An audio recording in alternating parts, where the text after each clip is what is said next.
안녕하세요. 이정원에서 진행하는 송아의 쏙 점입니다. 택쥐 취계에서는 모으고 합치기 위해서 정성을 들이면 취합할 수 있습니다. 하지만 많은 음료들을 취합하는 가운데 풍부해지면 일어날 수 있는 문제거리를 대비하고 방비하는 것으로 설명하고 있습니다. 택쥐 취계 구사요에서는 대길이라아 묵으라 하였습니다. 구사요는 학계와 이어져 간계를 이룹니다. 백성과 구사요가 강하게 결속되어 취합된 모습입니다.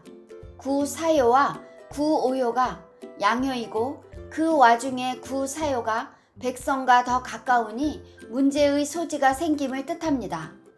이것은 자칫 구사요가 취합하는 과정에서 처신을 잘못하면 구오 인군에게 오해받을 수 있는 소지가 있고 모함을 당할 수도 있음을 말하고 있습니다. 그러므로 구사요는 스스로 자신을 낮추어 구오 인군에게 충성스러운 신하로서 신임을 받아야 허물이 없는 것입니다. 택쥐 취계 구오요에서는 취유위 묵으라 하였습니다. 구오요는 강건 중정한 군의를 갖춘 인군입니다. 하지만 백성을 취합하는 때에는 부침이 심합니다. 더구나 구오 인군과 구사 신하가 같은 양요로 가깝게 있습니다. 그러므로 구오 인군의 공으로만 빛나기 어려우니 성군으로서 갖추어야 할 덕목에 더욱 집중해야 함을 말하고 있습니다. 택쥐 취계 상육효는 자자체이라 하였습니다. 나라의 백성들이 모이고 합치는 때에 함께 하지 못하고 서로 통하지도 못하니 고립무언입니다. 사회에서 원로의 위치에 있는 어른이지만 자신의 역할에서 멀어지고 있으니 한탄과 각성의 눈물로 회한에 빠져 있는 것입니다. 다행히 상육효가 뒤늦은 후회로 몸을 낮추니 그래도 허물은 없는 것입니다. 천풍 국계에서 만남이 이어지니 택쥐 취계에서 취합됩니다. 그러므로 물건이 모이면 쌓이게 되어 올라가게 되므로 다음으로 46번 지풍 승계로 받습니다. 이번 시간에는 46번 지풍 승계에 대해서 설명해 드리겠습니다.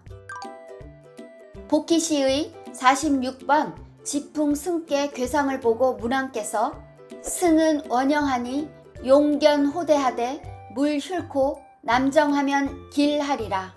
승은 크게 형통하니 써 대인을 보되 근심치 말고 남으로 가면 길하리라 라는 뜻입니다.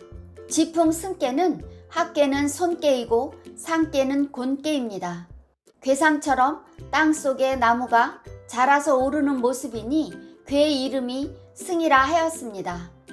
오행으로 목인 나무는 진계와 손계가 있습니다. 진계는 아래의 양기가 위로 올라가니 나무의 줄기가 뻗어 나가는 모습입니다. 손계는 위의 양기가 아래로 내려가니 나무의 뿌리가 퍼져 나가는 모습입니다. 그러므로 승계는 손계가 공선한 부드러움으로 단단한 땅 속을 파고들어 깊고 튼실하게 뿌리 내리는 상입니다. 택쥐 취계는 구오 인군이 많은 백성을 모아서 기르고 윤택하게 하는 것입니다. 그래서 위의 연못으로 아래의 세상을 기르는 상으로 말합니다. 하지만 지풍 승계에서는 승처럼 높이 쌓아 올리려면 기초를 단단하게 해서 근본을 든든히 하는 것에서부터 시작합니다. 승은 원영하니에서 원은 상계인 공계의 배합계인 건계에서 비롯됩니다.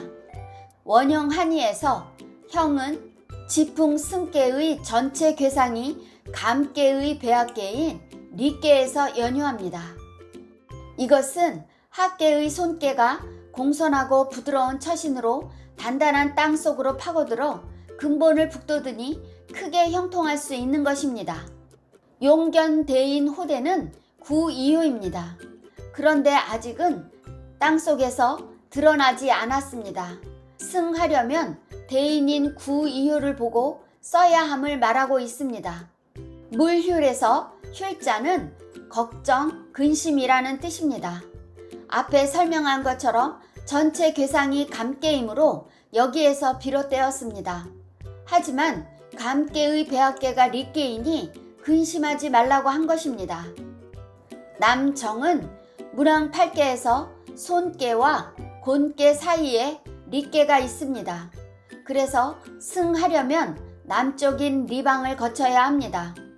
또한 만물은 음을 등지고 밝고 따뜻한 양을 향함을 말합니다.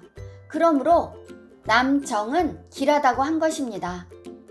문왕의 46번 지풍승깨 괴사를 공자께서 단왈 유이 이시승하야 손이 순하고 강중이 응이라 시이 대형하니라.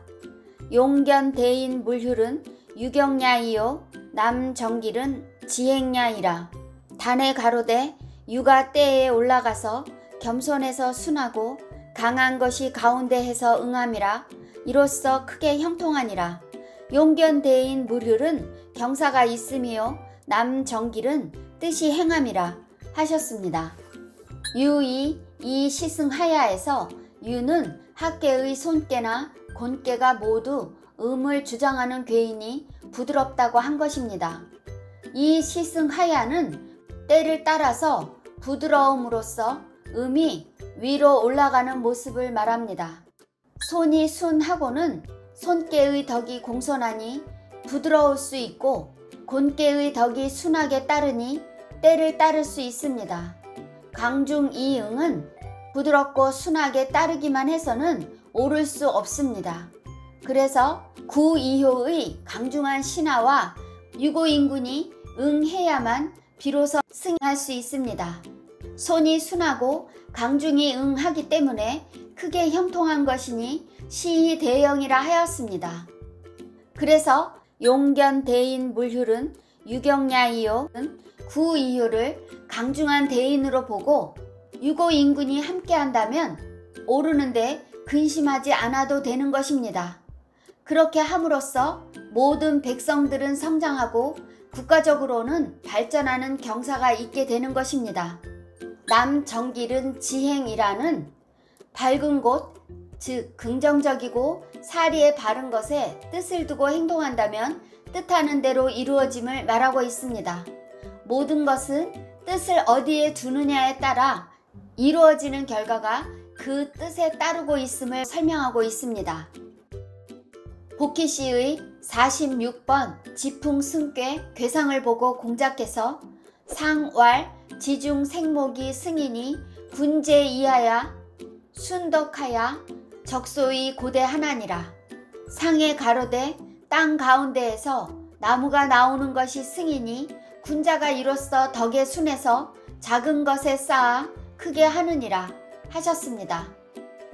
땅속에 나무가 뿌리를 내리고 때에 따라 싹을 틔우고 성장하여 마침내 거목인 동량이 되는 것을 승이라 하였습니다. 이 같은 자연의 모습을 보고 군자는 자신의 근본을 다스리며 덕을 쌓듯이 작은 일에서도 선행을 모아서 높고 크게 발전할 수 있도록 하는 것을 설명하고 있습니다. 여러분, 송하의 속정은 여기까지입니다.